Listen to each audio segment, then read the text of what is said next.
Africa to the world, one flight at a time.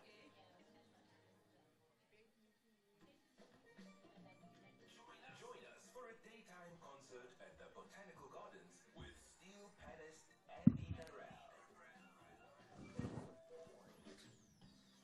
For a serene and melodic afternoon at the Botanical Gardens on Saturday, the 2nd of November 2024 at Pretoria National Botanical Gardens, and Saturday, the 9th of November at the Walter Sisulu National Botanical Gardens.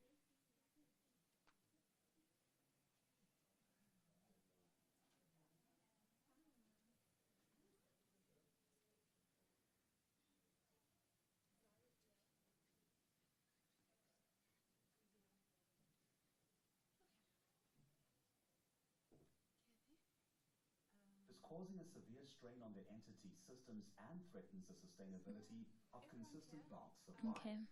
Play your part in conserving water by following these simple tips. Reporting leaks and burst pipes. Okay. Do not leave taps dripping and repair your internal leaks. Wash your car on the grass as this will water your lawn at the same time and shorten your showering time. Okay. Together, we can reduce water wastage and protect this precious resource. Okay, so you want to play the song before or after Nada? A water utility Okay. that cares. Stay tuned to SAfm coming up.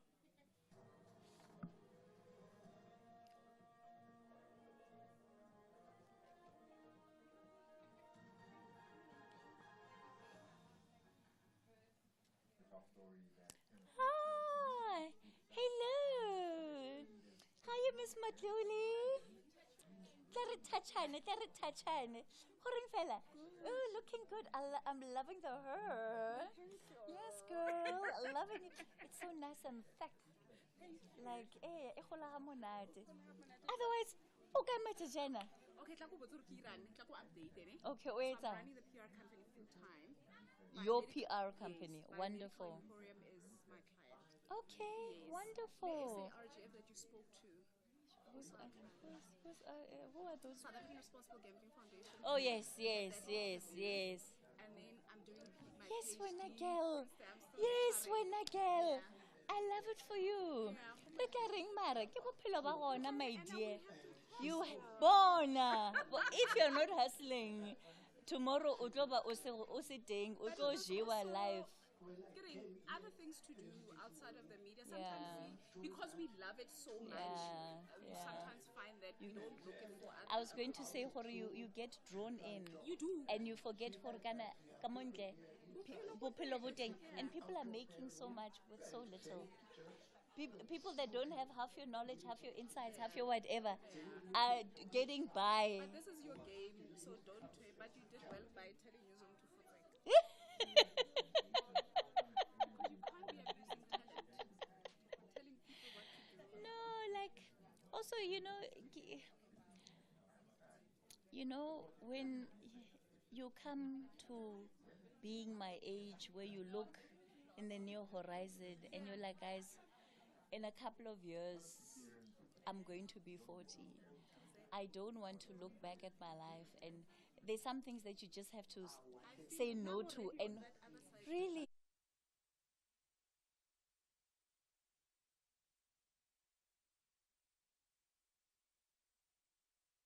Like, With my no,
For your chance to bag the multi-millions. Walala wasala. Buy your tickets now in store on nationallottery.co.za, the mobile app, cell phone banking, or simply dial star 120 star 7529.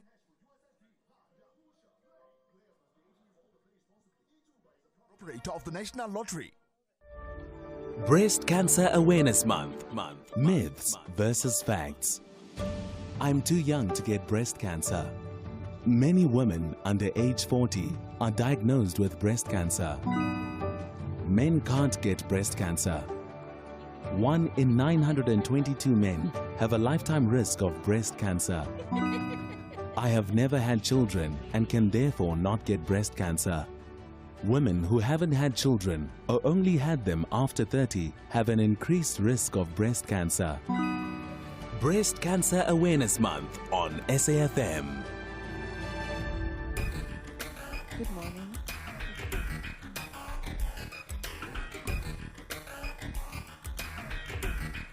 The Talking Point with Cathy Mohlahlana. Weekdays 9 a.m. till midday.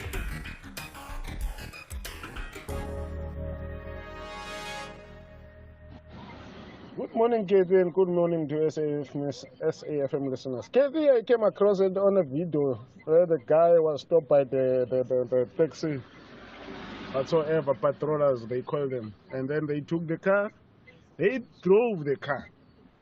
My problem is, Cathy, how many traffic cops we have on the road? What if that guy drove my car involved in an accident? Who's gonna pay that? And when government is gonna listen to people when they are crying? How many traffic we have on the road, Cathy? Really? When they kept that guy for a long time, and then he must pay 2,500 for what? Cathy, we're paying our disc on the road. I don't know, really. Thank you. Cathy, good morning. I'm Takatara in Cape Town. On this issue of Mr. Leon Schuber of DA about the foreign affairs policies that we thought he broke them, I think Mr. Ramaphosa must be calm and discipline that official if he did anything wrong. But Mr. Ramaphosa must be also careful because there are people who are out of the GNU. They are busy cooking the airport to make sure that what they were preempting, that the GNU is not going to last, it must be fulfilled. So they must have a disciplinary code within the GNU other than listening from the people who are not participating in the GNU because of their own issues. Thanks, I'm advising Ramaphosa, don't be that hot, follow the procedures. Thanks. Good morning, Cathy. Lutando here in Eastern Cape. Well, I am no longer shocked with the killings. And as much as this sounding very bad, you know,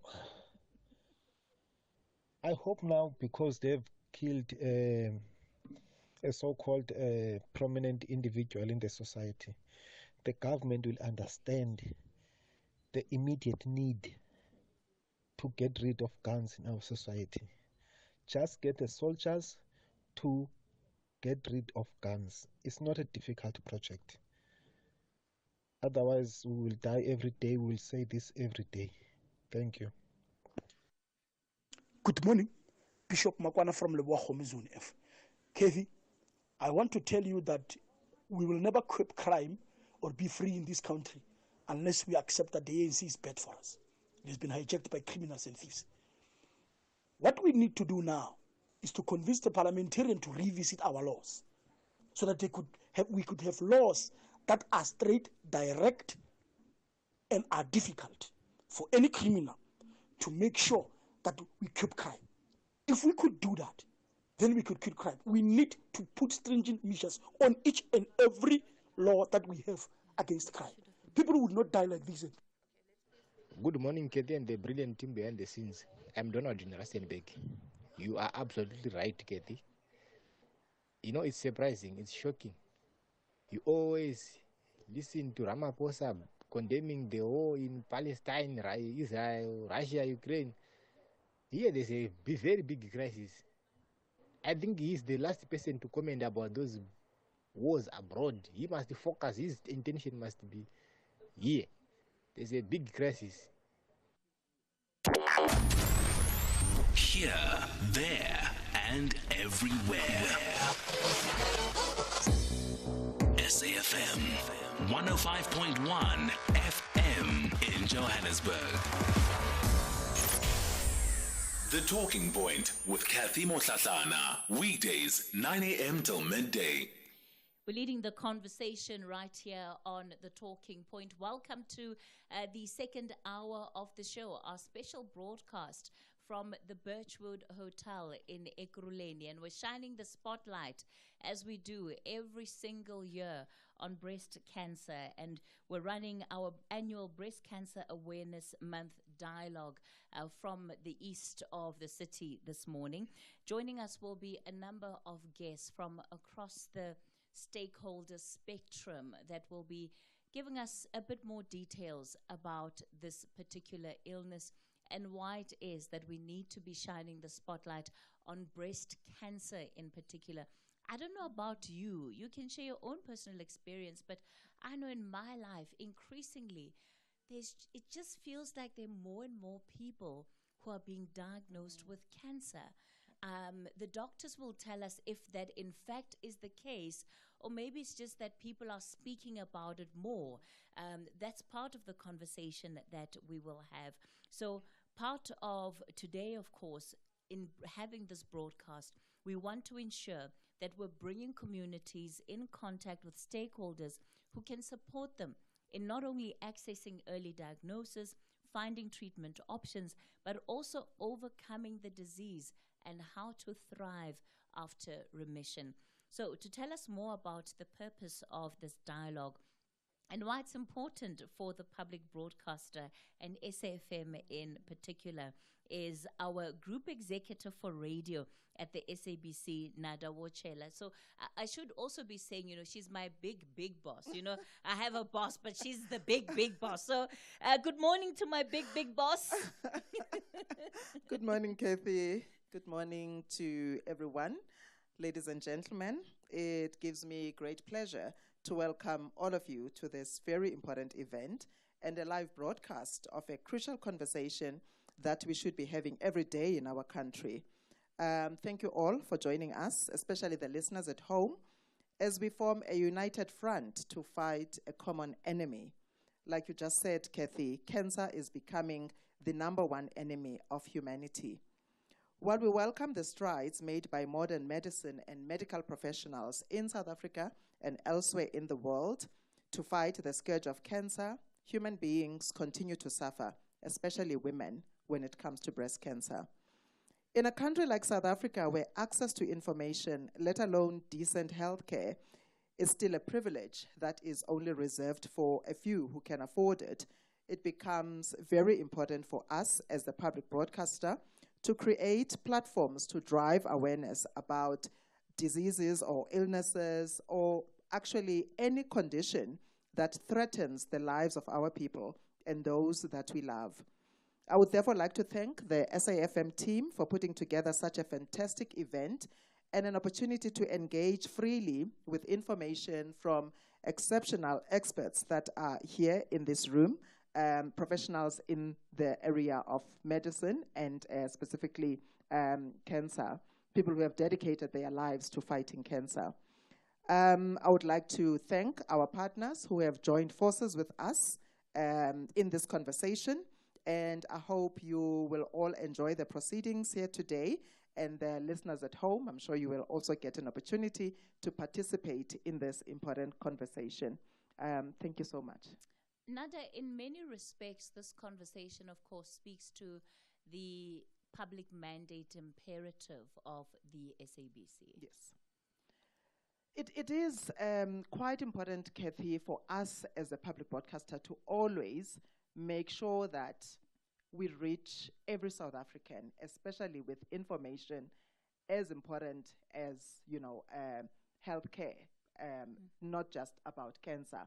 it is an imperative of the SABC to keep the public informed, to, for people who cannot access, these professionals, bring them closer to them so that they can also have an opportunity to ask questions, to engage with information. It makes life better even for someone who is sitting in a rural area, who is dealing with cancer. And also remember, in some of our communities, cancer is still, taboo subject to talk about. People don't freely declare that they have cancer or someone in the family has cancer, and people suffer in isolation and in silence. And on that note, it brings us to the theme for cancer awareness this month, at least as commemorated by the United Nations, which is no one should face this battle alone. And it really speaks to your point that you're making. And this is why this platform has been created, because if we're able to have a national conversation about it, it also gives courage to those that are currently fighting this disease. Definitely. Nada? And we're glad we can play our part as a public broadcaster. Thank you so much for opening us officially for this dialogue. Nada Wachela, the Group Executive for Radio at the South African Broadcasting Corporation. So up next then, we're going to start with the health aspect of things. And this is from the technical side. We'll have on our guests who are different role players within the care, the health care, or the treatment and management of cancer.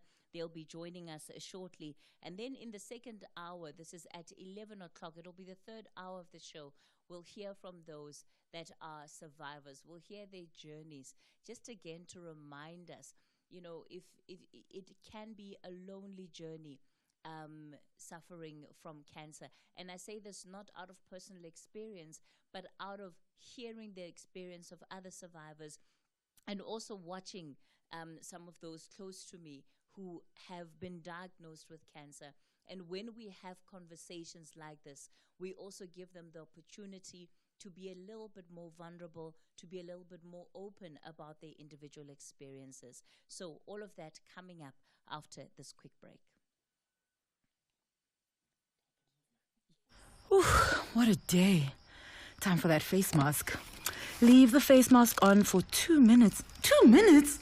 That's not even enough time for it to work. I can't even send an email in 2 minutes or make a cup of coffee. With Santam, 2 minutes is enough to insure your car online. When you're fully protected with the expert insurer, you're free to live in the moment, not in the worry. Santam. This is freedom. Santam is an authorized FSP, a licensed non-life insurer and controlling company for its group companies.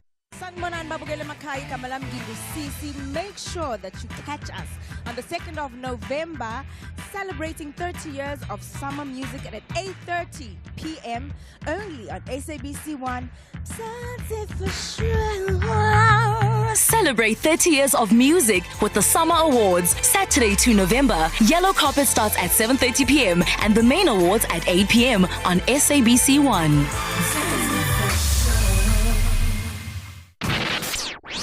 The Talking Point with Cathy Mohlahlana. Weekdays, 9 a.m. till midday.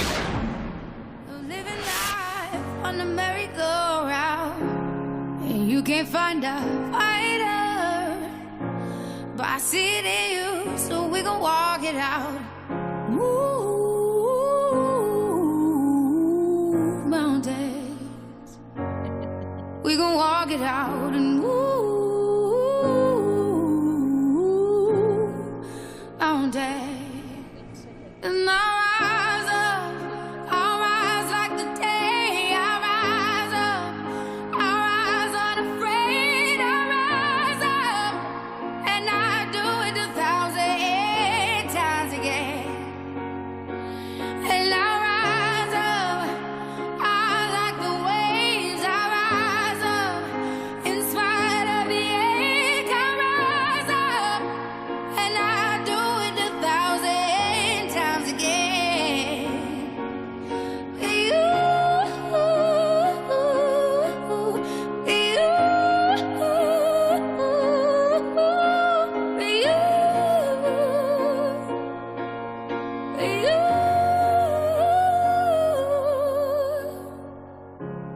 The silence isn't quiet, and it feels like it's getting hard to breathe.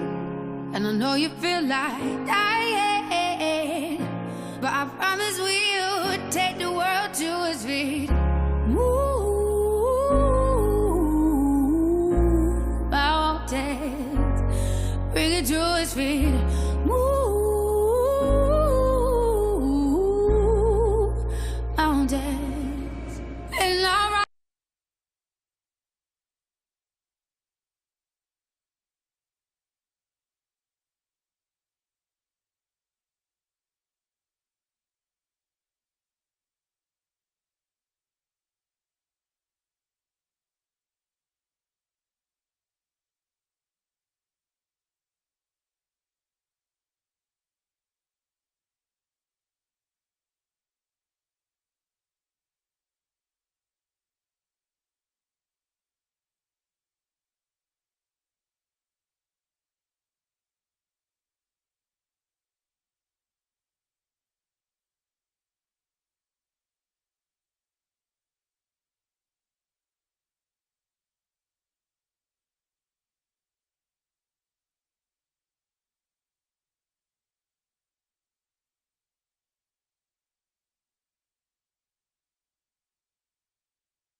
See any cancers, and I was told that it wasn't a disease of black women.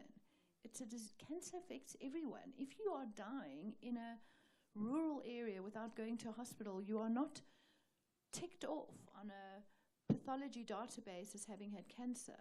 So what you guys do, amazing. So if you're 35 and you've got a mass and a nipple discharge and something doesn't feel right, know your norm, seek access to care, don't rush into surgery. Go for sonars and needle biopsies, and then we can, cancer doesn't run around your body in 24 hours. You want a multidisciplinary team approach to make sure you're safe, and that's how you survive. I want us to spend a bit of time understanding the cancer disease, because it is one of those that I don't think is fully understood. And we'll get to treatment later, but often, you know, there'll be people who say, including doctors, who say, well, actually, if you live a healthy life, eat a healthy diet, you reduce your chances of getting cancer. I'll give you a COVID analogy. Okay, so here's a cell, it's undergoing change, it's like a snowball heading down the mountain. The first 10 repairs, your little cell genes are going putty on this wall, putty on that wall, they don't manage to fix it. And then as it undergoes change, the immune cells, your immune system are going, kill it, the little hyena cells. And if they can't, it takes 90 divisions and it starts growing into a cancer plant. Think what happened in SARS-CoV-2. We locked down the world. We had a virus, Pandora's box. We thought we could lock it up. You can't with the virus. So everyone is exposed. Not all of us had positive tests. Hey, me, okay? So not all of us got sick. Some of us got a little sick. Some of us got a lot sick. Some of us got very sick and died. The medical fraternity were quick to say, if you were in this box, if you were old, like cancer is more in older people, if you were overweight, cancer, if you drank and smoke and had other diseases, you were more likely to be very sick, stay at home. Yet we all saw people who were fit and healthy who got sick and died, and people who are not healthy who never got sick, because it's how an abnormal cell is fixed by the little immune cells that are supposed to kill it. So the first thing we've got to do, and again with what your CEO said about, it must resonate that it's nothing you've done wrong. These things are happening in our bodies all the time, and sometimes, unfortunately, like the bad lotto, it's going to happen. You can exercise to decrease your risk, but you can't necessarily prevent it. So we need to take away stigma and realize if something doesn't feel right, come and seek help. But that's how cancers happen, whether it's kids or adults. Do you guys agree, disagree? Dr. Dimakatso, do you want to add to that? I won't add more. She has already covered in that area. No problem. But I did say go for your sonars and mammograms. Yes. Don't go to the Don't worry, surgeon. I'm going to come to you in a moment when it comes to the identification and diagnosis then of cancer. Lucy? I'd like to definitely agree with you when it comes to lowering your cancer risk. We talk about lowering the cancer risk. We don't even say prevent, because Lower we're it with saying exercise. lowering and exercise, do physical movement. It can be a walk. And also what you said is know your norm. Go for regular checkups. And I think I love what you are doing today. You are educating the listeners. We are getting a message across that get to know your body. Get to know what the cancer warning signs and risks and symptoms are. And if you are educated, that means you get better detection, because it means you're going to be detecting it early. And early detection means a much better successful outcome and All treatment. right. I'm going to pause the conversation there. It's 10:30, time for the latest headlines. We'll, of course, continue on the other side of this. A very good morning to you. With the news headlines this hour, the DA says it's optimistic that the midterm budget policy statement will allow for measures to be put in place to enhance economic growth and promote job creation. The community of Mqhekezweni in Mthatha in the Eastern Cape believes that the people that killed the Abatembu chieftainess, Nogcinile Mtigaga, were looking for her son. And voting is currently underway in Botswana, where President Mokgweetsi Masisi is seeking re-election. And those are your headlines. A full news update at 11. Taking a look at your markets this morning, the rand is currently trading at 17 rand 57 to the dollar, 22 rand 86 to the pound, and 19 rand 03 to the euro. Markets in Asia were mainly weaker at the closing bell. The JC mostly red in mid-morning trade. Markets in Europe have extended losses. Gold is trading at $2,782. Platinum $1,035 per ounce. The price of Brent crude oil is at $71.73 a barrel. Join Dis-Chem's World of Beauty at Canal Walk Shopping Centre from 30 October to 3 November for an unforgettable beauty extravaganza. Discover top brands, exclusive deals and exciting giveaways while you explore the latest in skincare, makeup and fragrances. Plus, personalised beauty advice from on-hand experts. Treat yourself to must-have products with unbeatable discounts, specials, and gift with purchases. Don't miss out on the ultimate beauty experience with Dis-Chem. Better beauty starts here. Bahlabani Bantwa want to fight like real warriors to secure a semi-final spot. But Stellies believe they have a top-class plan to march to the last four. This is the quarterfinal of the Carling Knockout. Fagugesi! Catch the unmatched passion and drama of Ipola Lasemzansi. Marumo Gallants FC versus Stellenbosch FC. This Sunday, 3 November at 2:30 p.m. Live on SABC 1 and SABC radio stations. Also available everywhere for everyone, always on SABC Plus. Proudly brought to you by SABC Sport.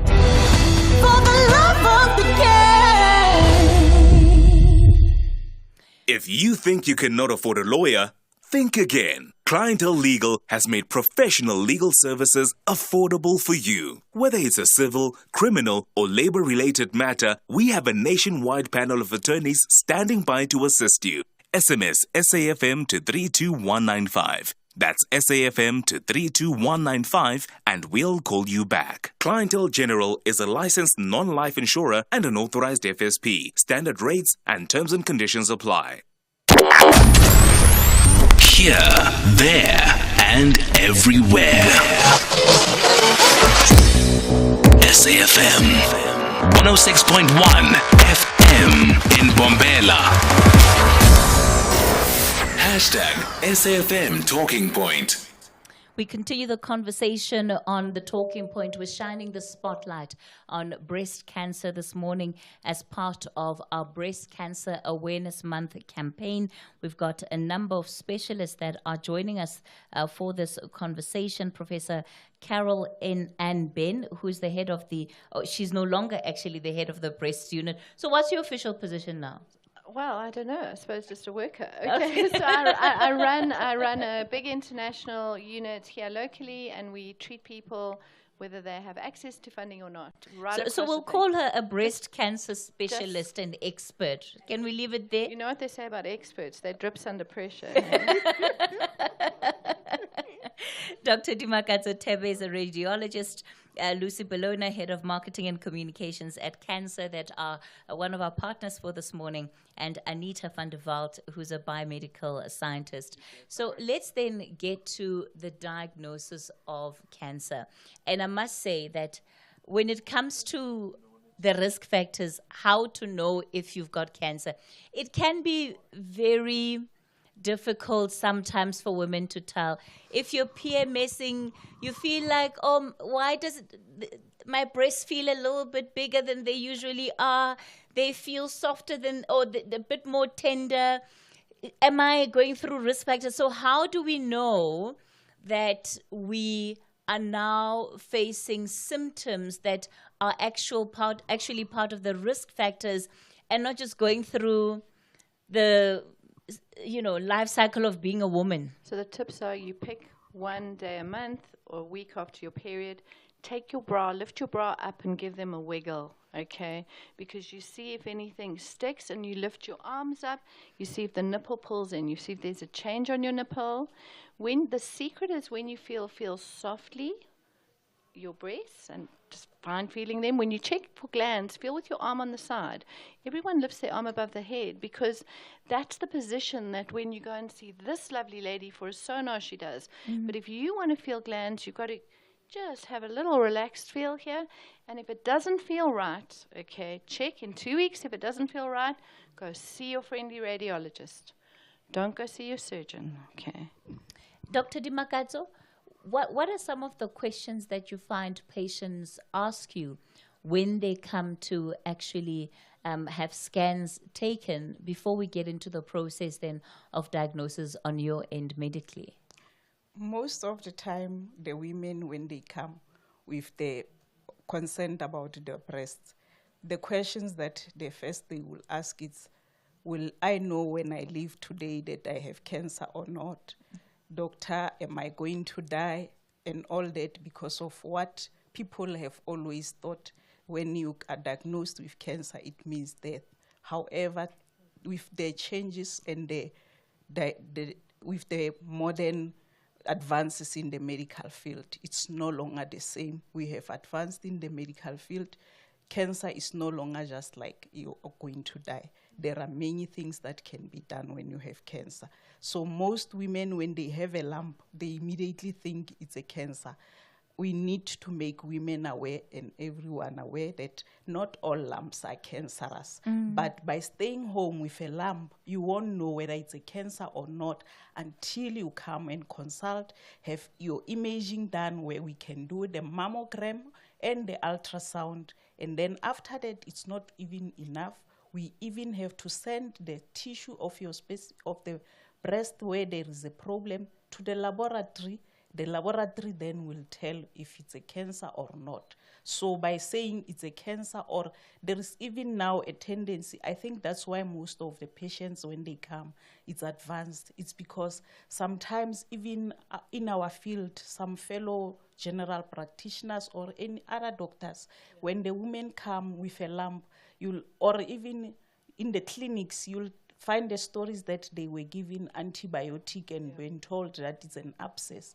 Without imaging, I must stress, you will not know whether it's just an abscess or what. So how long is the process between that first day that I come and see you, Dr. Dimakato, to when I then have clarity about what the diagnosis might actually be? Okay. Because of I have worked in the government sector and I'm now in the private, I'm going to tell you on both sides what Please happens, do. so that even the women who are in the rural areas, they know what happens. Unfortunately, in our country, we do not have enough available modalities like mammograms in those rural places. I must say, we even see people in the government sector. When I worked, we used to find women coming as far as Mpumalanga, and it's a long journey for someone who's in a province like that to get to a hospital where there is a mammogram. The last time, 2 years ago, when I was working in those areas, I used to do the outreach where we'll go as radiologists to cover and assist in those places, hospitals where there are no radiographers. Some in the Mpumalanga province, if I give you an example, the whole province in the government sector, they only had one mammogram in Rob Ferreira. The rest of the hospitals did not have. So you can imagine in the government sector, it's a long journey for the people. So we've just, I run a clinic at St. Swallow. What we're starting to do is use automated ultrasound. So it's because not everyone can access mammography. So you actually don't need mammograms. You want them in specialist units, but in peripheral units, you can use a handheld ultrasound, and then you can pick up if there's a problem and transfer, because you heard not every lump is a cancer. So if it's got a high index of suspicion, then those patients can go in to a specialist unit, and it's not a rush. It doesn't matter if you have a biopsy done and someone has to do a telemedicine a week later or 2 weeks later to give you a result, because we don't want people rushing into treatment. You want correct diagnosis, not rushed, because TB in this country is a great mimicker of cancer. When I do outreach, we see 8 TBs in a row in a bed, and they all look like a cancer in the breast, but they don't have glands, and there we go. Thanks for that, Prof. Yes. So the journey for a woman when you have to get to the diagnosis, it differs in the availability of resources, as I have mentioned, that those who are in the rural areas are still not privileged. And then I come again in the government sector still, people who stay around places like Atteridgeville, you know, where you're closer to Kalafong, where there are facilities there, mammogram is there, ultrasound is there, or even Steve Biko. And this is the Pretoria area because I am familiar with those places. I worked there. So when a woman comes with a lump, first of all, then the surgeon has to send the woman to us, the radiographers, where we will do the mammogram and then the ultrasound. We use both modalities because mostly they help each other. So after that, once we have identified a lump, we then have to do a biopsy. So because of staff shortage in the government sector, sometimes you find that when the woman comes that day, she has to be booked again for another day to come for a biopsy. You can find that it's 2 weeks or even more because of shortage and the lots of women who are coming. Remember, I said these hospitals, they cover even outside nearby provinces. So the amount of patients they get, it's a workload, it's high. So after that, then the woman, when the results come, and remember the laboratory, it's not like when you do the blood for the full blood count that it will be available immediately. It will take a long, like it can take about 2 to 3 weeks, 4 weeks mostly in the government. And then when the results come, then the woman has to go and see the surgeon. And remember, we talked about just the image. It was just the breast that has been detected that there is a lump. Before the treatment is done, the doctor will have to know how much has this cancer spread in the body. So if I'm hearing you correctly, Dr. Dimakato, the process of diagnosis itself can be quite anxiety-inducing 100%. because of the weight that patients have to go through.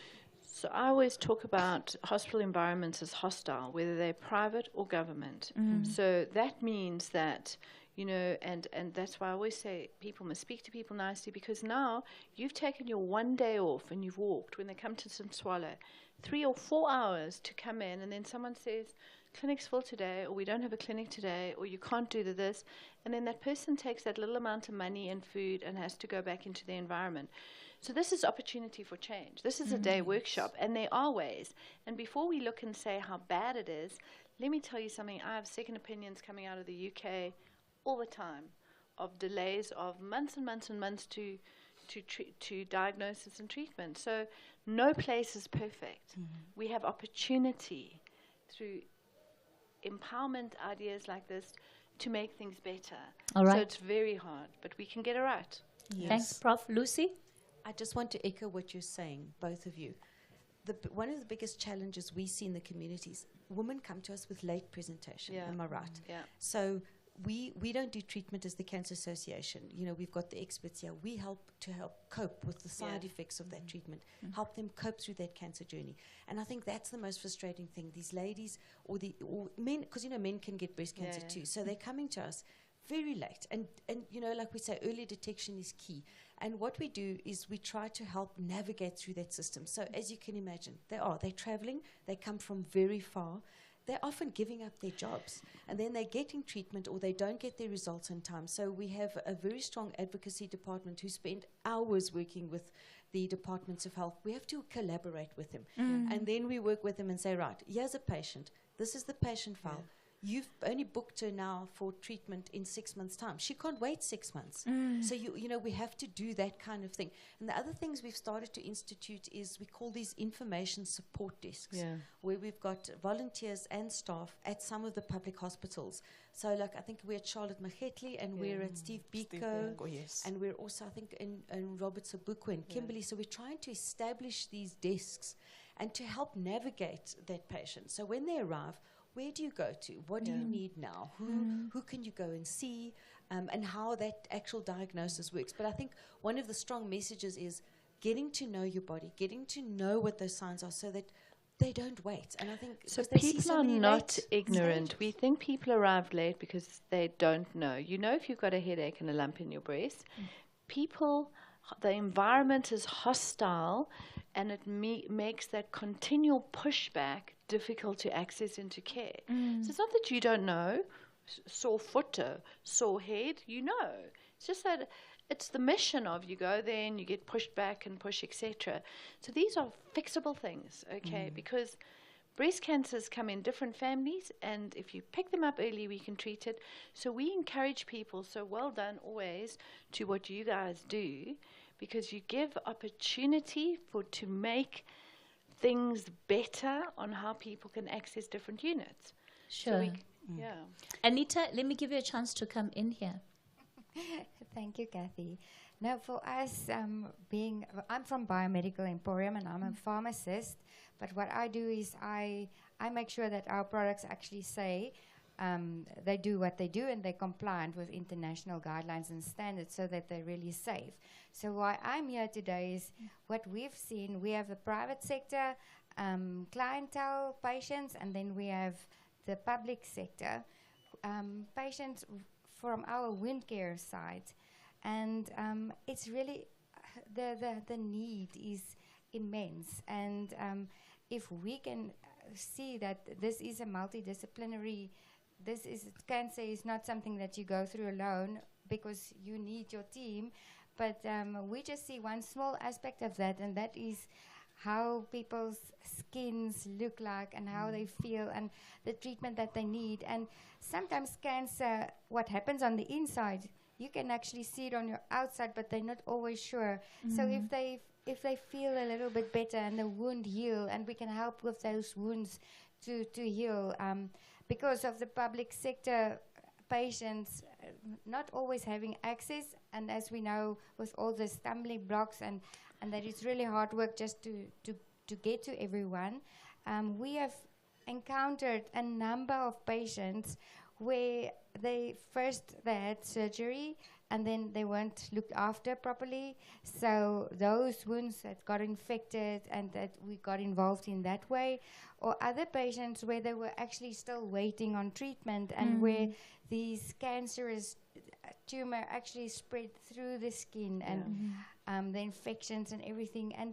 And we can just see the change in those women for if they feel better, if their skin, if a wound gets healed, just their spirit lifts up. And to be part, and a very small part of this journey, is for us an absolute privilege. So we work with wound care clinics, and we would like to also work further with the team and really be involved in that, because we really see the difference that can be made.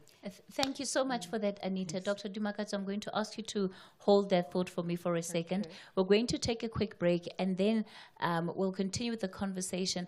I want to hear from you, right? As you heard, breast cancer is a disease affecting both men and women alike.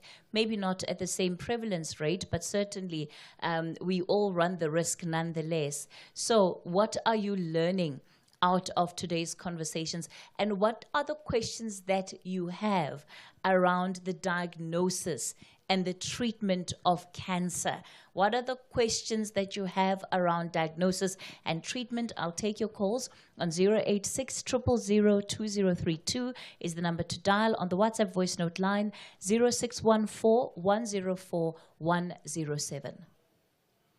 And we went on a water safari, and Mom spotted a hippo, and it said, "Grrr." There is a place where you can see wonder and the wild, with breathtaking scenery and endless landscapes.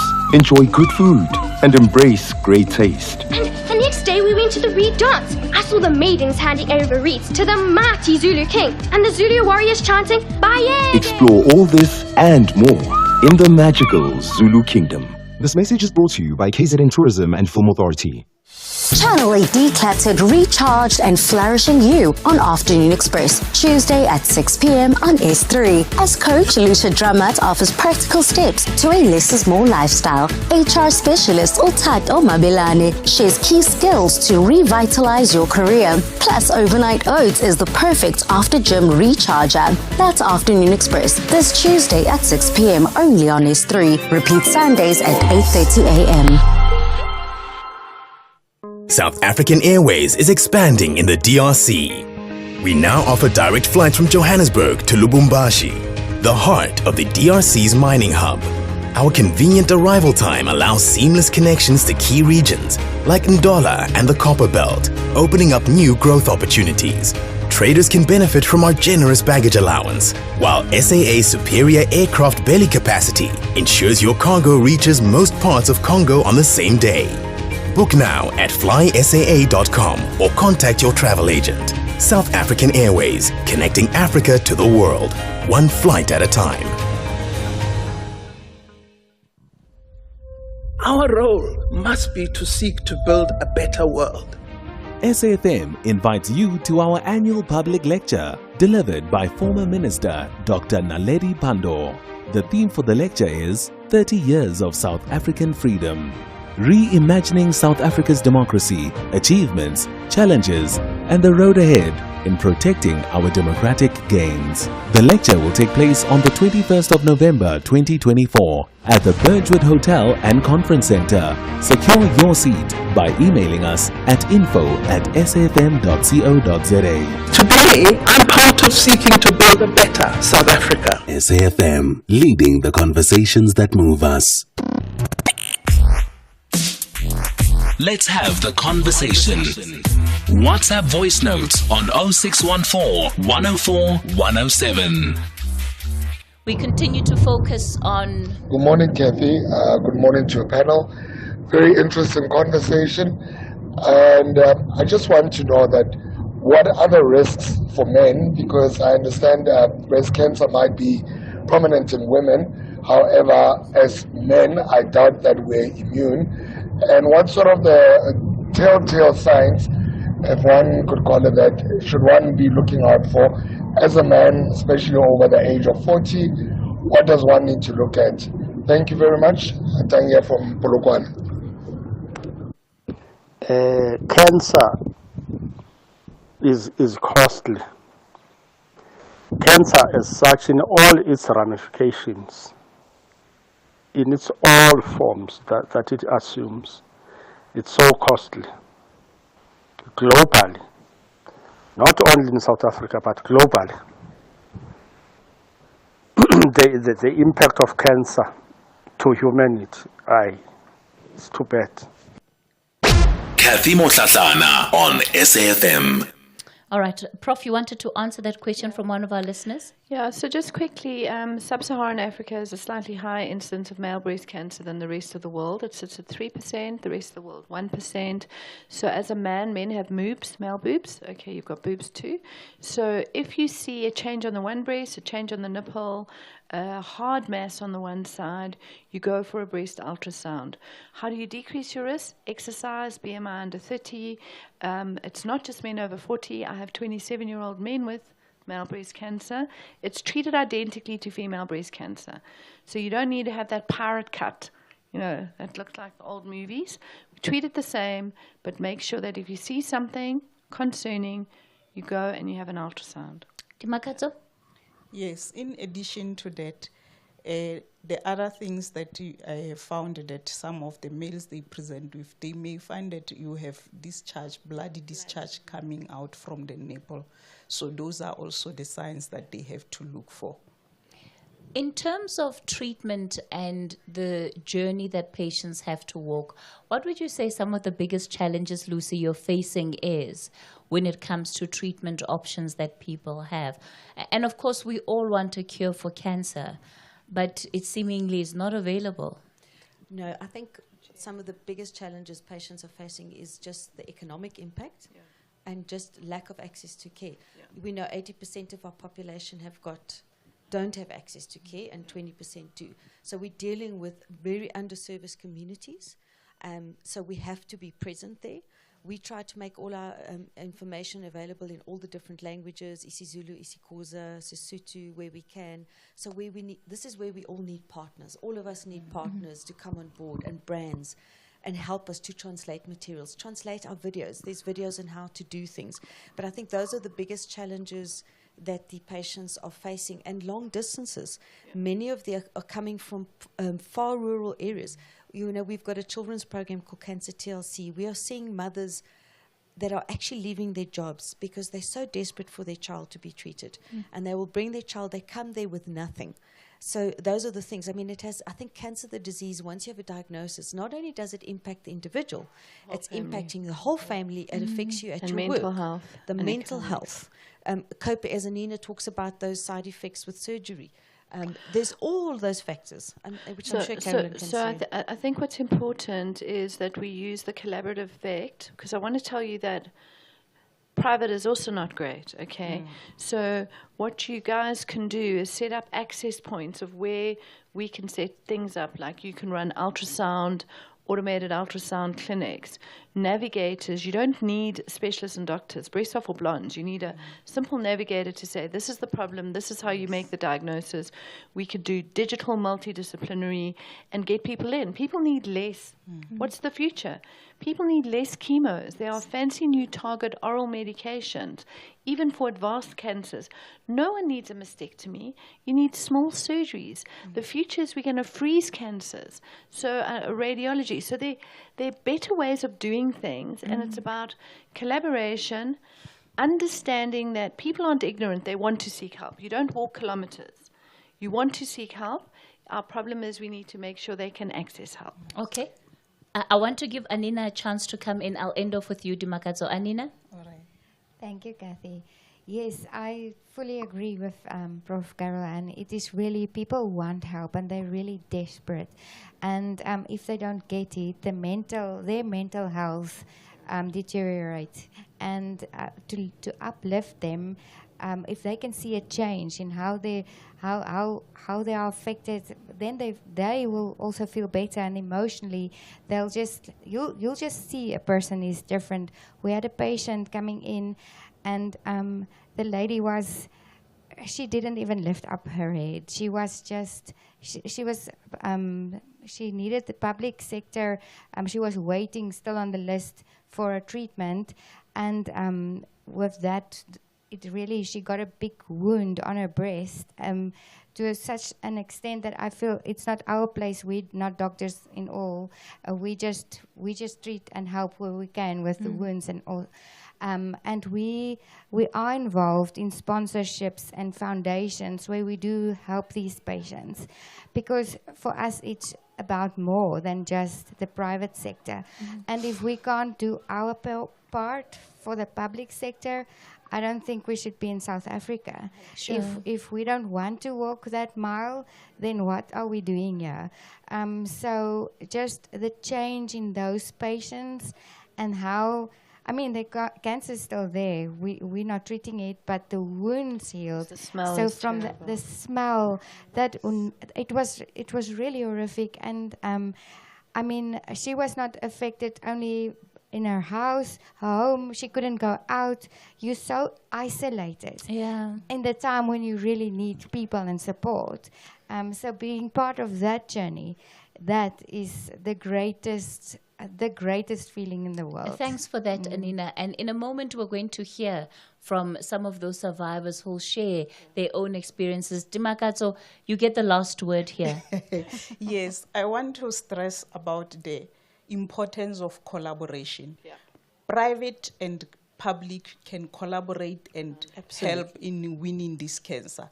Hence, in our practice where I work in Pretoria, during the month of October, we have decided if a woman comes with a medical or cash who can afford private, we give a voucher to bring someone along who cannot afford. And I must tell you, Cathy, during this month, I have seen about 4 patients who could not afford, and this has also eliminated the waiting of going. The other one was a 31-year-old, and she told me she was supposed to go to a government institution waiting for a sauna until November. So we have reduced that waiting period by offering the service. We did the mammogram and the ultrasound, and then we gave all the images, and then she was able to go to Calafom, and then she doesn't now have to wait for booking for mammogram. Sure. Already we have shortened the waiting period for her to be treated. Thank you so much. We could go on, but there's always never enough time. Yes. We're going to have to leave it there with the specialists when it comes to the diagnosis and the treatment of cancer. When we come back, we'll hear what the survivors have to say about their own journey. It's 11 o'clock, time for the latest news. Well done.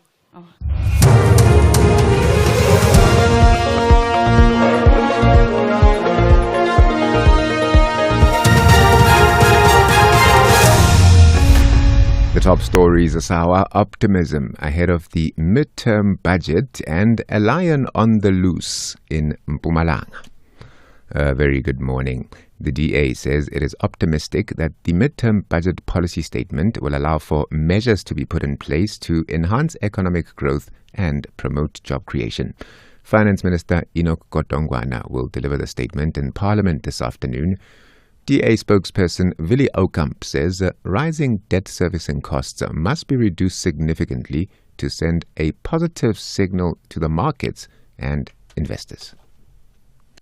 More than 20 rands out of every 100 rand that the government spent goes towards interest and debt service cost instead of it going towards service delivery.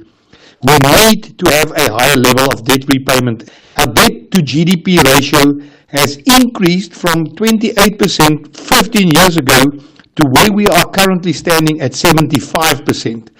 This needs to be reduced for us to have any chance of growing the economy as well as signaling to investors that we are credit worthy.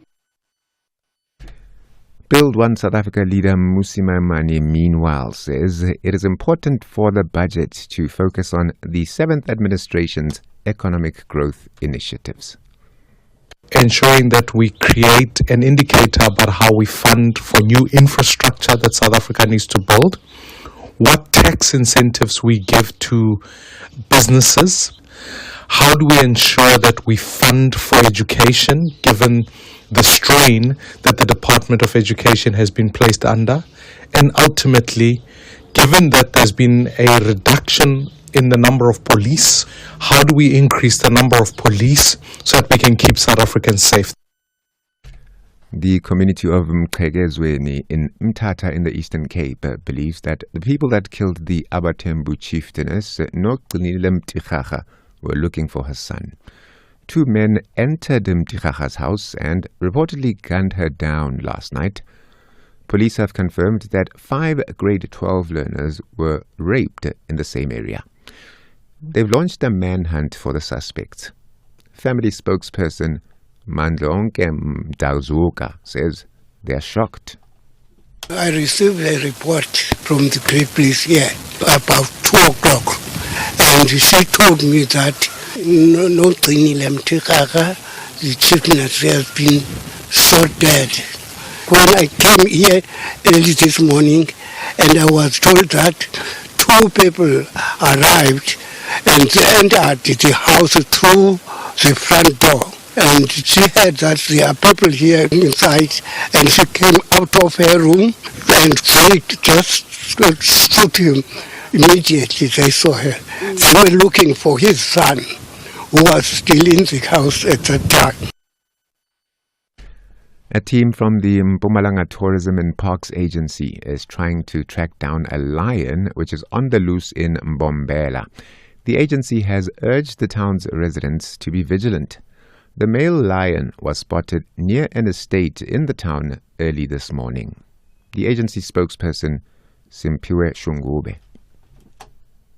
Currently, our team is on site since 2 a.m. in the morning, trying to locate this lion. We're using our thermal imaging drone to search for the lion. For now, we want to appeal with the community to remain calm, be vigilant, and should they see this lion, they must contact us as the Mpumalanga Tourism and Parks Agency immediately. Then we'll be able to dispatch our team. They can contact us on 072 033 7559. And voting is currently underway in Botswana, where President Mokgweetsi Masisi is seeking a second term. He's facing a challenge from 3 candidates. Some analysts suggest that the ruling Botswana Democratic Party has the edge because of a fragmented opposition. Ditabatso Tetsi has more.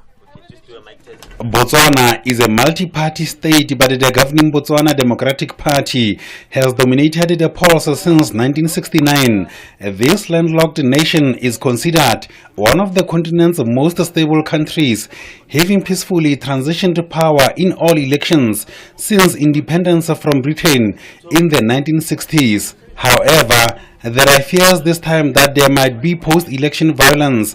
This after Botswana former President Ian Khama returned from a 3-year self-imposed exile to South Africa to beg the party he helped to form the Botswana Patriotic Front in the hope of removing the BDP and his rival Mokgweetsi Masisi raising the levels of tension around the elections. SABC News. The top story at 11, the DA says it's optimistic that the midterm budget policy statement will allow for measures to be put in place to enhance economic growth and promote job creation. For SAfm News, Kimudupi Makhalele. Hello. Mzansi, Lotto has rolled over to a mind-blowing 104 million rand estimated jackpot this Wednesday. You heard right. Play Lotto for an estimated 104 million rand jackpot today for your chance to bag the multi-millions. Wala wasala. Buy your tickets now in store on nationallottery.co.za for mobile app, cell phone banking, or simply dial *120 *7529# for USSD. Pusha. Players must be 18 years old or play responsibly. E2 is a proud operator of the National Lottery. Breast Cancer Awareness Month. A few valuable tips for reducing your breast cancer risk. Do monthly breast self-examinations. Go for regular screening. Do your yearly mammogram.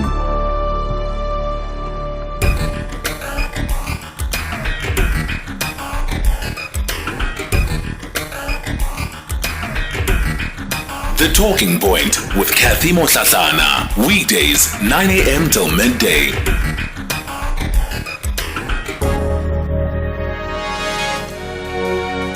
The world changes, revolutionaries die, and the children forget.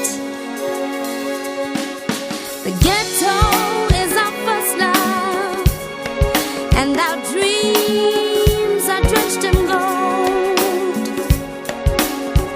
We don't even cry. We don't even cry about it no more. Are the beautiful ones really dead? Nizilibe luma, nizala ngoma. Nizala ngoma. Nizilibe luma, nizala ngoma nina. Nizala ngoma. Nizilibe luma, nizala ngoma. Nizala ngoma. Nizilibe luma, nizala ngoma nina. Nizala ngoma. Zona. Baby. Nzugu zobuni bangu. Nzugu zoma, oh, zoma, oh, zoma, oh, zoma, oh, bebe. Izola.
The world changes, revolutionaries die, and the children forget.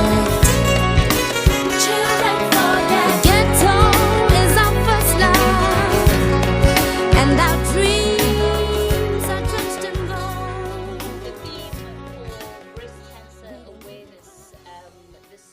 By the United Nations, the theme for breast cancer awareness this year: no one should face this battle alone. We continue to lead the conversation here on the Talking Point. We're shining the spotlight on breast cancer awareness. You heard in the first hour of this focus from the specialists around what is happening in the sector, and also just the information they've shared with us to equip us. What are the risks? How do we begin the process of diagnosis, including some of the experiences that one can anticipate around treatment if in fact then you are diagnosed with cancer. Today we're talking then to the real heroes, and these are survivors of breast cancer, those living in remission. And we're hoping that by bringing their stories, it will not only encourage those that are at home, that know people who are recovering from cancer, that maybe themselves are battling this disease, and also talking about the mental health challenges of going through this journey. Let me welcome then our survivors onto the show. Nono Zwane is a cancer active champion for cancer. Nono, good morning. Thank you for your time today. Good morning, Katie. Thank you for having me. Emily Madzi Batong is a breast cancer survivor. Emily, good morning. Good morning, Kathy. How are you? I'm well, thank you. And Agnes Monin is a Cancer Relay for Life Global Hero of Hope. She's wearing a sachet that says Global Hero. So you've got to tell us what's behind this. Are you the survivor of survivors?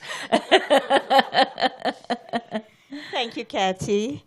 Relay for Life is a global hero, and we support our relay, all our survivors, caregivers, to relay. What does it mean?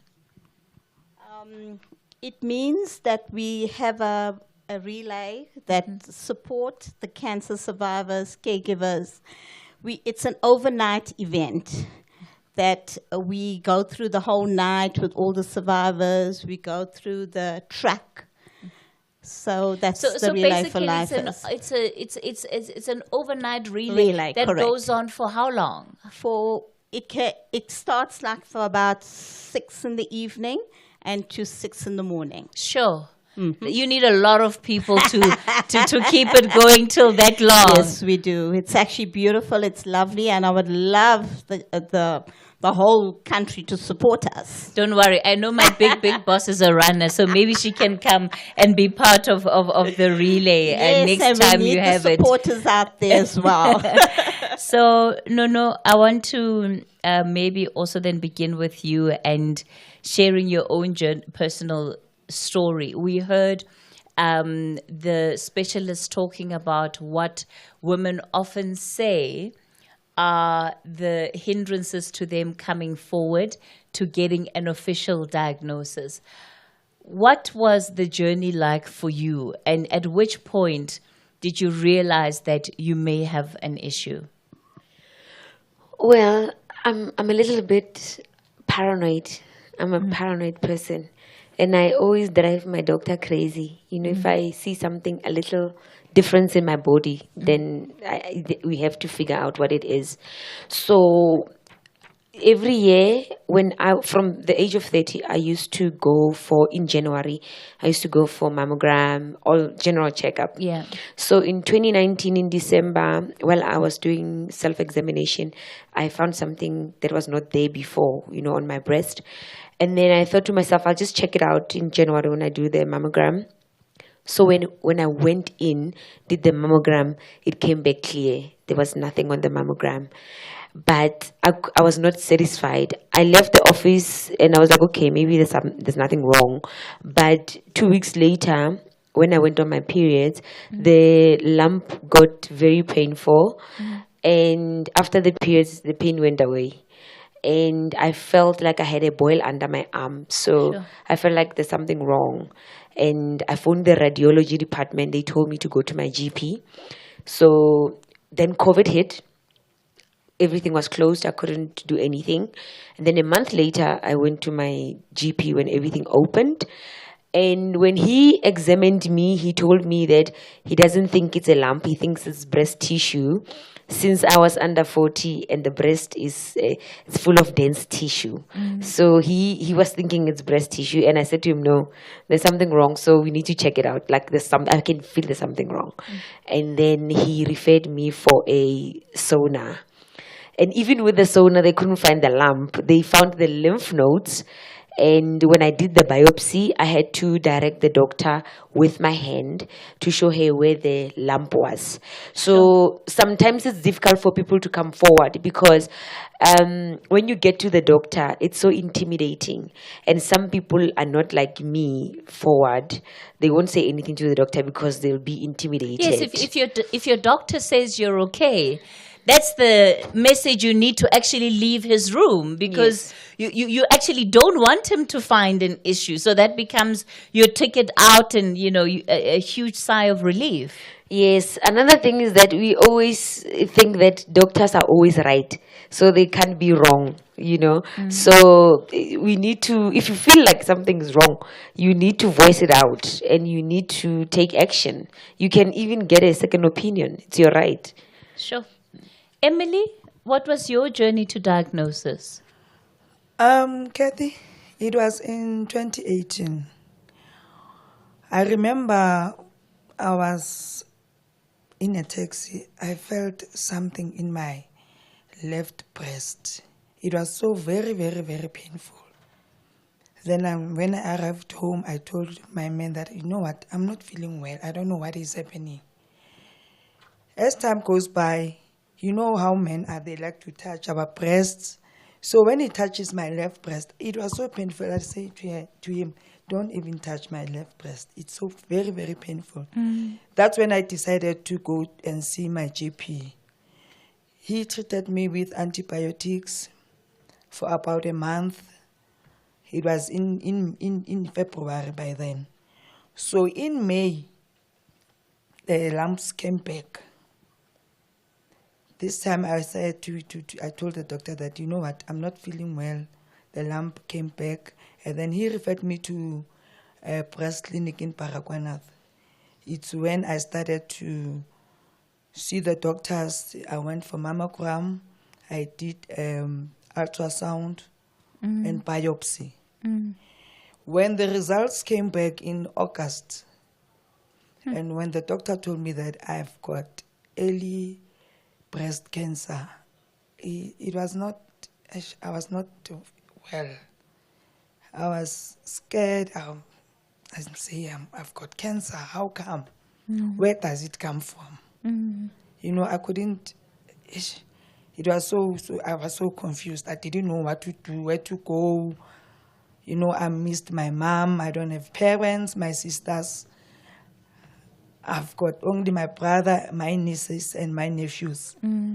But I got all the support from my family, my men, and my friends and neighbors. So after that, the doctor told me that I have to do mastectomy, which I did. It was in October, the very same year. I did mastectomy on my breast left. It was difficult. It was difficult. I didn't know, I even went for counseling because I couldn't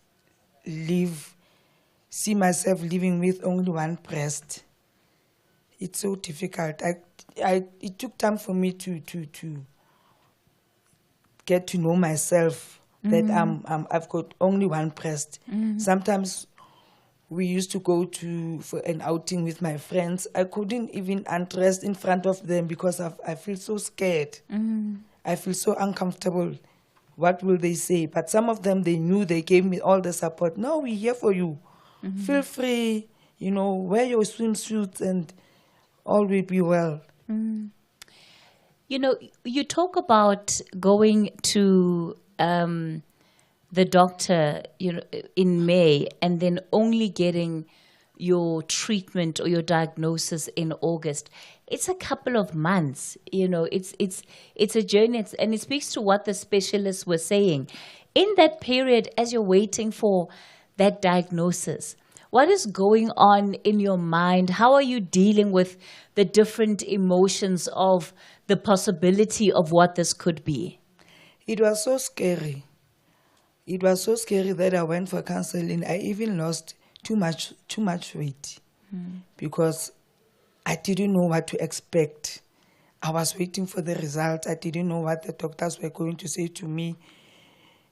Even if I don't know what to do by then, waiting for your results. You know, government clinics or government hospitals will have to wait for so long waiting for your results. And then when we get your results back, they will tell you that you've got cancer. It was so sad. I couldn't cope with everything. I didn't know what to do. Even when the doctor told me that I had to do mastectomy, I even asked myself, why should I remove my breast? Why should I do that?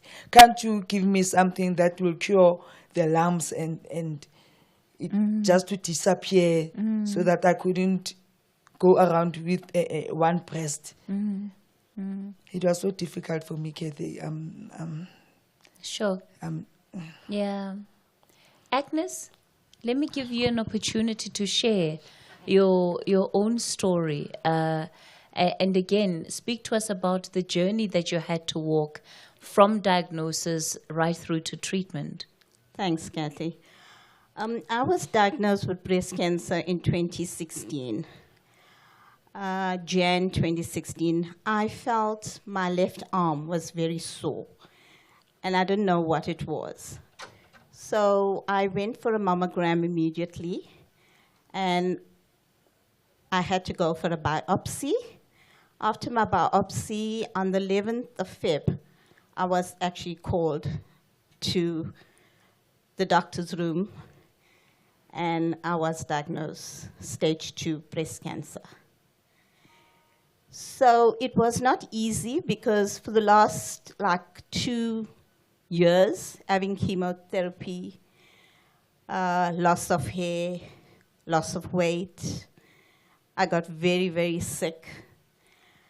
And last year, I went for my normal checkup in 2023 to have my mammogram done.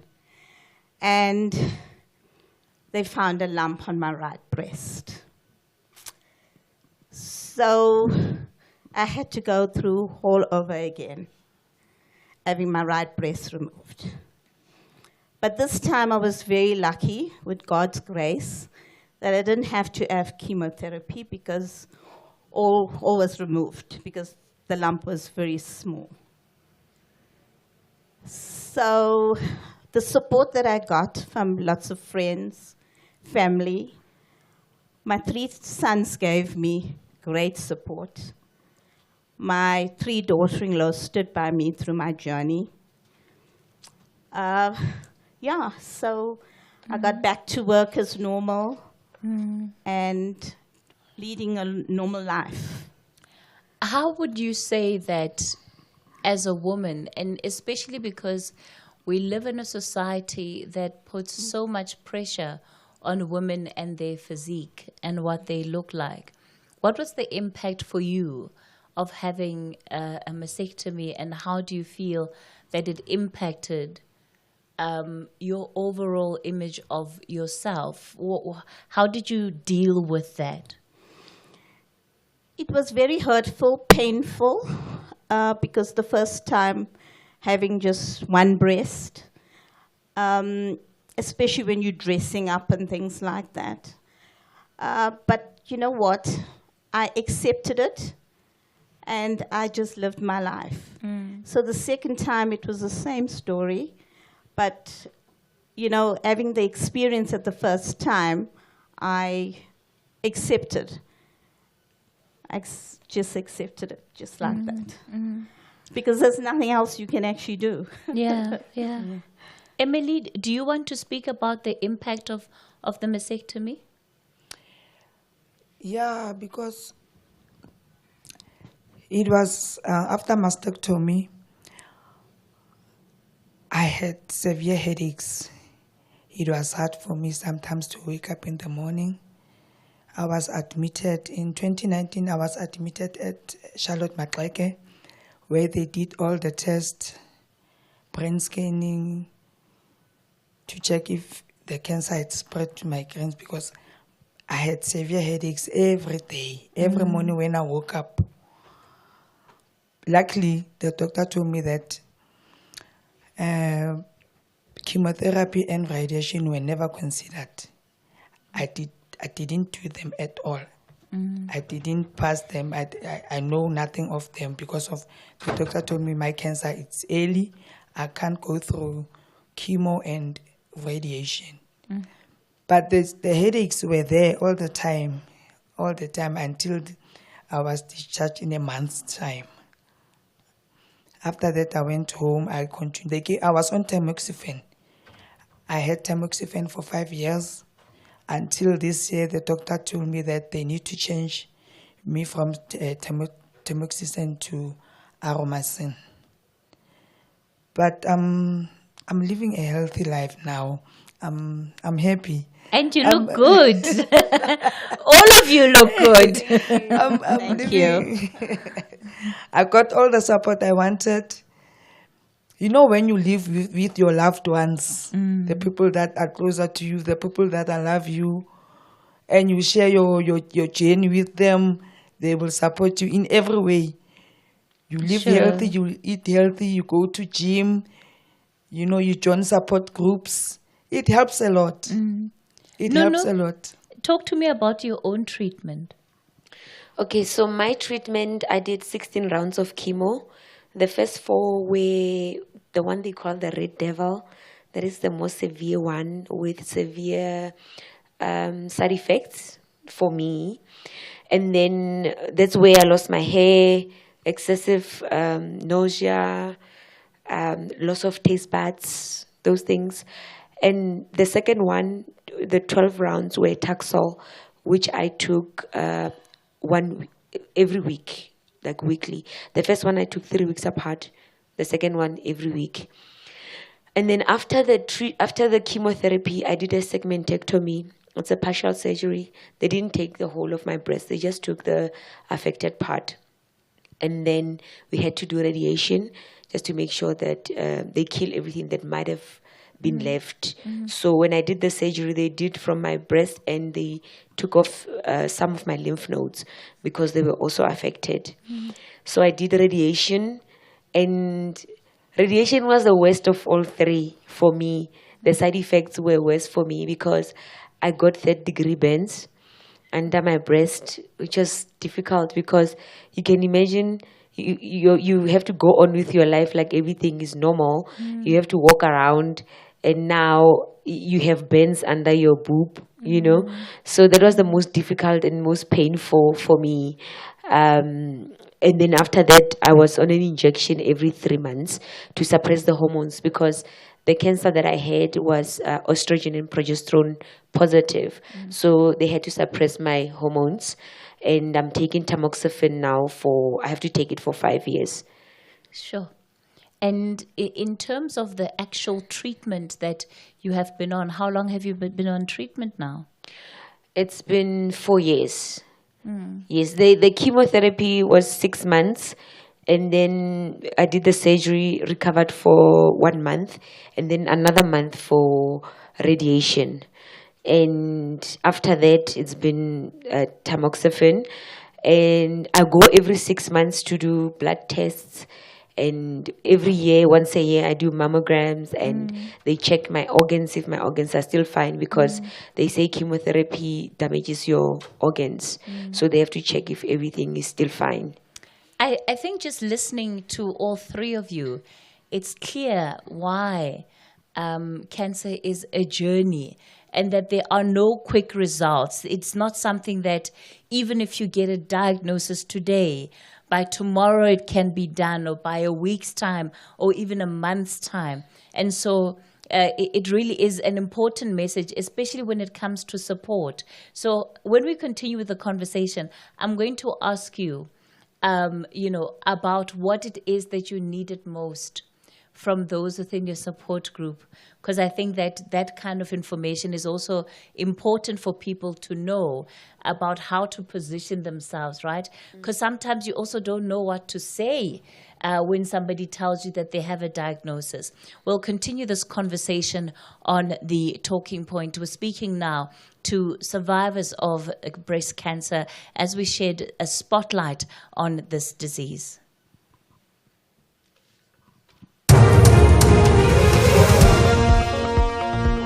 for the headlines at 11:30. I am Dino Motaung. Good morning. Another body has been discovered at Mkhekezweni village in the Biki area in the Eastern Cape. In other news, the DA says it is optimistic that the midterm budget policy statement will allow for measures to be put in place to enhance economic growth and promote job creation. And the head of the World Food Programme, Cindy McCain, has warned that Sudan could see the world's largest ever humanitarian crisis if a ceasefire between the warring parties is not reached. The full update follows at the top of the hour. Our role must be to seek to build a better world. SAfm invites you to our annual public lecture delivered by former Minister Dr. Naledi Pandor. The theme for the lecture is 30 Years of South African Freedom. Reimagining South Africa's democracy, achievements, challenges, and the road ahead in protecting our democratic gains. The lecture will take place on the 21st of November 2024 at the Birchwood Hotel and Conference Center. Secure your seat by emailing us at info@safm.co.za. Today, I'm part of seeking to build a better South Africa. SAfm, leading the conversations that move us. SAfm 104 to 107 nationwide. Leading the conversation. The Talking Point with Cathy Mohlahlana. Weekdays 9 a.m. till midday. You're listening to The Talking Point. We continue leading the conversation, and what an insightful morning it has been. And thank you to our specialists that joined us during the 10 o'clock hour, and our survivors of breast cancer that are with us now. So we're going to also see if we can bring in some of your calls and voice notes as you're listening to the survivors share their stories. 086 000 rather 2032 is the number to dial. 086 000 2032. On the WhatsApp voice note line, that number 0614 104 107. That's 0614 104 107. So I wanted you to share with us, what kind of support do you need from family, from friends, from colleagues? And of course, the scale of support will not necessarily be the same. But what is it that people can do to make the experience of going through cancer and treatment easier for you as somebody who's a patient at the time? No? I always say that going through cancer requires a community. Like, it takes a community to go through a cancer diagnosis. So it requires patience from yourself and those around you. So what we need from our families and friends is to, if they say that they're going to be there for us, they must really mean it. Because sometimes somebody will say, I'm here for you. But actually, if you need something, they're not there. I remember in my journey, there was a lady, it's just somebody that I know, and she said to me, I'm here for you. And I didn't believe her, but she was really there for me, because one afternoon I couldn't go and fetch the kids at school because my husband had to work. I was so tired from the chemo, and I called her and she brought the kids home. So we need that kind of support, first of all, that you are there. And cancer is a day-to-day journey. It's a minute-to-minute actually journey, because the 1 minute you can be fine, the next you're not fine. So the best thing for me is to sit down with me every day, or you can call me and say, what do you need today? Or what do you need now? Then I'll be able to tell you, okay, right now I need you to bring me water, or right now I need you to cook for me, or I need you to do this for me. Because I won't be able to know what I will need in the next 30 minutes. Because like I said, it changes from time to time. Sure. Thank you for that. Emily? Cancer, it's a life-threatening disease. So we need all the support from our families, from our friends, neighbors, and the community at large. So every day, I will wake up and greet people good morning with WhatsApp messages. Sometimes I will never do that, but I will hear a knock at the gate that no, what's happening to you today? I'm not feeling well. You need to check up on me every now and then. You know, I've got cancer, guys. So I need all the support. Sometimes you'll wake up with your body is so sore, you can't even do anything, or you've got headaches, or your feet are swollen, your hands are swollen. You need to stay positive all the time. You need, by doing that, you need all the support in every way. And every time when people ask you questions, you need to stay positive. You need to tell them what's happening with your body, what's happening with you on a daily basis. Spiritually, we need to be healed as well. We need to go to church. I'm also a church goer.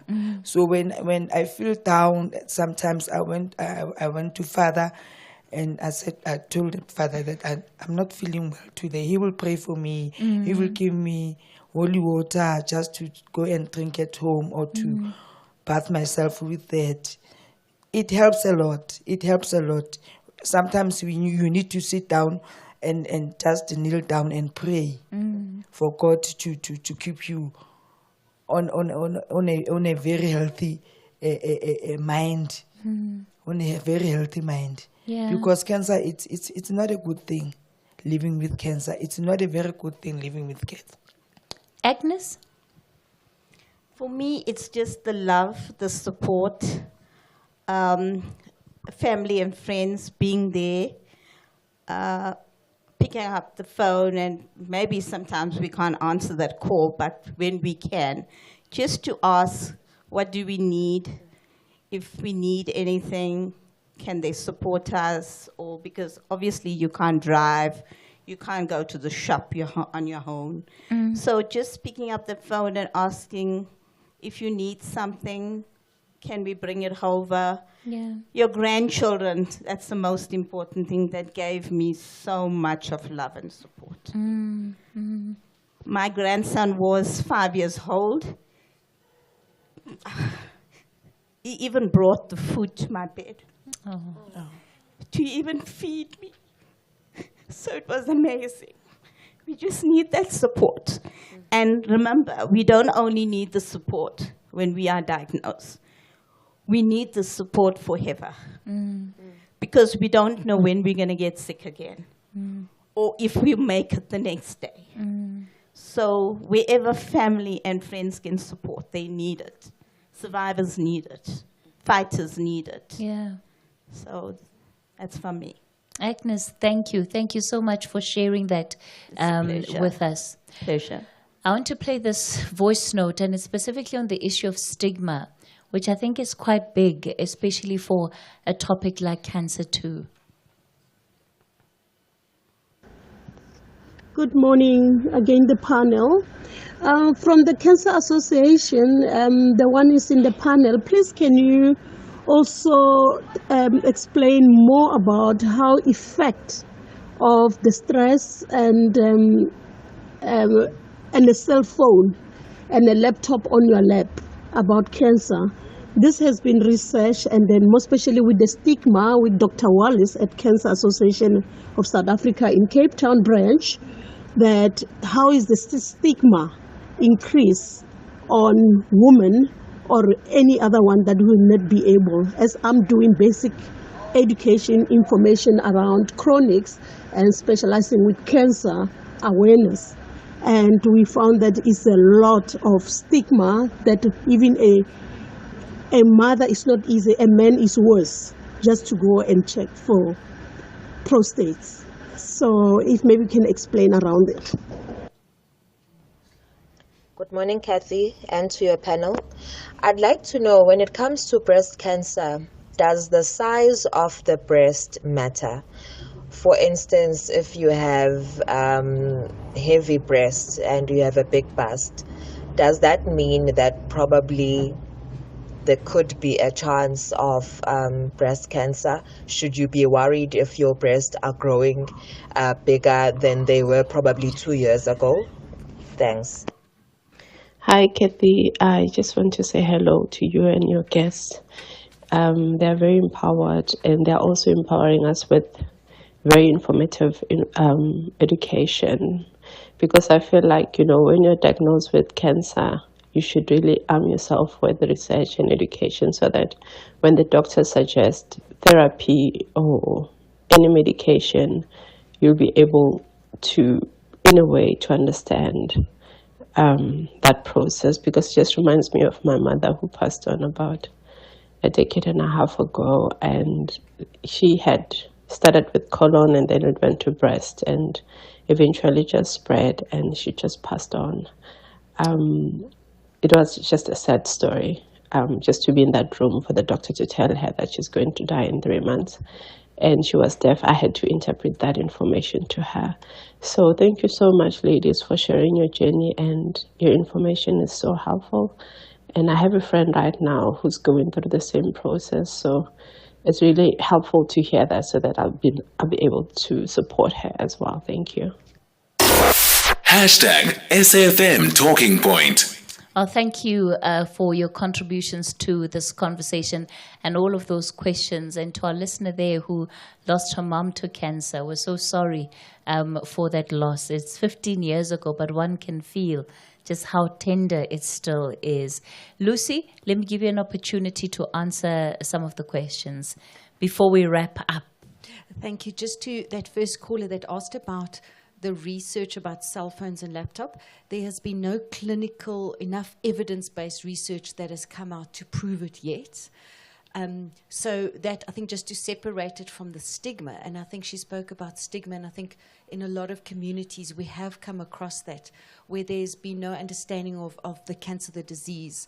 And so what we do is our advocacy team and our health team, they actually do training with traditional health practitioners so that we can teach the cancer warning signs and say, we don't want to take away from your beliefs, but we want to educate so that you work together. So when the traditional health practitioners go, they look at the warning signs and then they say, hey, look, this doesn't look right, go and get it checked out. So that way we can actually save a life and say, right, there are stigma, we know there are, and it's just not enough awareness. So, and it is something that a lot of women have spoken about, and men too. I think a lot of men are afraid and don't want to go and get checked out. And then the second question, there was a question about the breasts. Yes, the size. The size. I don't think there is I'm not the clinical expert, but from what I do know is that if there's unusual size of the one compared to the other, if you look at your breasts, if the one breast is unusually larger than the other, but size shouldn't matter because young, smaller women are still getting diagnosed. So it doesn't matter the size, it just means because you have breast tissues, you could be at risk. So just to make sure that, go to the website cancer.org.za, as in CANSA. Go and just check it out, look up, the risks and symptoms. All right. Thank you for that, Lucy. Ladies, we are completely out of time for this conversation. I'm going to give each of you just 30 seconds for a message you want to leave our listeners with. Agnes, I'll start with you.